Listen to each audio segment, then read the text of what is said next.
Saya tengok awak ni macam ada masalah, ceritalah dengan saya. Saya sebenarnya ada masalah kewangan. Isteri saya hampir minta cerai.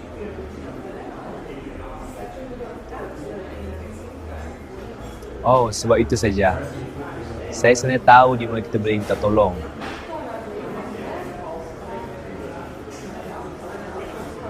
Kalau macam tu, terima kasih. Saya hargai segala pertolongan awak. Baik, dengan syarat malam ni awak ikut saya.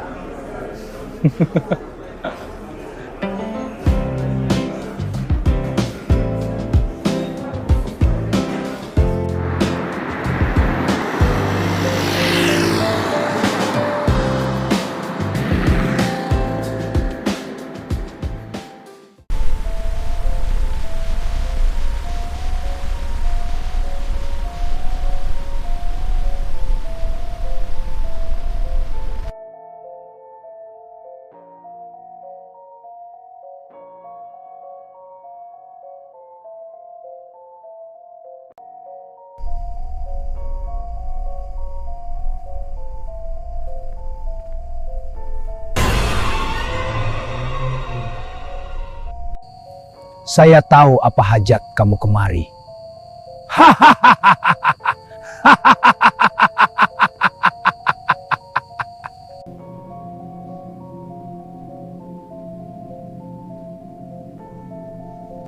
Ada syarat. Kalau nak kaya, kamu mesti bertukar menjadi babi setiap bulan purnama.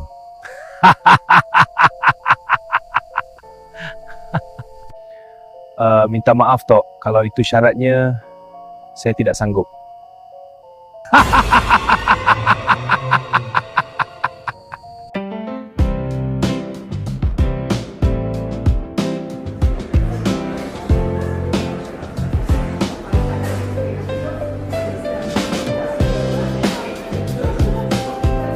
Sahabat, ada satu lagi cara untuk dapat bantuan kewangan. Okey, saya mahu yang mudah, tidak mahu seperti semalam. Okey, malam Jumaat nanti awak ikut saya.